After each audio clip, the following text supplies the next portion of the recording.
ചമ്മതിരിക്കെ ക്ഷേത്രത്തിലേക്ക് എത്തിയപ്പോ അപ്പോഴാണ് ഉപ്പത്തിയാരും ഉപ്പും കൂടിയിട്ടുള്ളത്. ഒന്നും മാത്രമല്ല കുഞ്ഞു കുറുപ്പുണ്ടല്ലോ അവിടെ ശർമ്മനെ വിളിച്ചു. ബ്രാഹ്മണൻ ഇവിടെ ഇരുന്നോളാം. ആ ഇവിടെയൊക്കെ ഇലയും പലകയും ഒക്കെ വെച്ചിട്ടുണ്ട്, ഇങ്ങോട്ട് വരാം, കഴിക്കാൻ വരാം, ഭക്ഷണം കഴിക്കാൻ വരാം എന്ന് പറഞ്ഞപ്പോൾ ഏമായിട്ടല്ല എല്ലാ വിഭവങ്ങളും വിളമ്പിയിട്ടുണ്ട്, ചോറ് വിളമ്പിയിട്ടുണ്ട്. ഇരിക്കാം.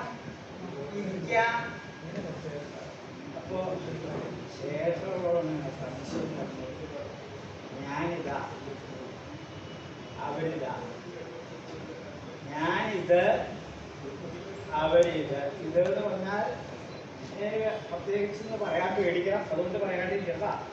ബ്രാഹ്മണൻ ആ തരക്കാരുടെ ഭക്ഷണം കഴിക്കൽ പതിവില്ല. ഇത് കാരണം എന്താ അപ്പോഴാണ് അവിടെ ഒരു ശ്വാവ് നിൽക്കുന്നത്. ശ്വാവ് വിളിക്കേണ്ടതാണെന്ന് ഓടി വന്നു. ഭക്ഷണ സാധനം തൊട്ട് നടക്കാൻ തുടങ്ങി. കടന്നപ്പോ ശ്വാവ് നാഘാണി തൊട്ടു. ഇനി ശേഷമുള്ളതൊന്നും വേണ്ട. എല്ലാ ബ്രാഹ്മണൻ വേറെ ഇല വെച്ച് വിളമ്പാം. വേണ്ട വേണ്ട, എല്ലാം പിടക്കിരിക്കാം. തലകേട് മാറ്റി പിടക്കിരിക്കാം. അവിടെ നിന്നു. അവൾ ആ രണ്ട് കയ്യും കിട നീട്ടിയാൽ തിരക്കില്ല. ധർമ്മൻ അവിടെ നിന്ന് ആ രണ്ട് കയ്യും നീട്ടി പറ്റിയല്ലേ ഒരു ഒന്നാന്തരം ഒരാട്ട. അത് കഴിഞ്ഞിട്ട് മുപ്പത്തേര് മടിയിലേക്ക് കയ്യൊക്കെ കിട്ടും. കൈയിട്ട് ഒരു പിടിയിൽ കിട്ട എന്റെ കയ്യിലേക്ക്. അത് കഴിഞ്ഞ് രണ്ടാമതൊരു കൂറ്റൻ അടയും കൂടി അതും എന്റെ കയ്യിൽ വെച്ചു. പിന്നെയും ഒരു പിടി കനകപ്പൊടിയും കൂടി ഇങ്ങനെ മലന്നേരിപ്പുറത്തമുത്ത കുറിപ്പിന്റെ 36 ഉത്തം ദക്ഷിണയായിട്ട് തന്നിട്ടുള്ളതാണ് എന്റെ ഈ.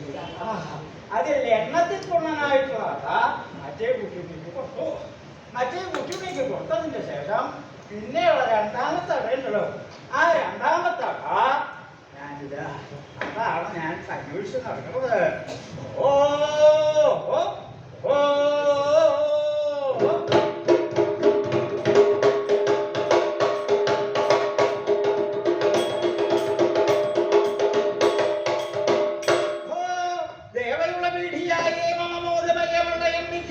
ദക്ഷിണാനാഥയാണി വിനയബന്ധിയ പടിനിബുദ്ധോ താനിമ്മമോദയമല്ലയം നവഖാമി.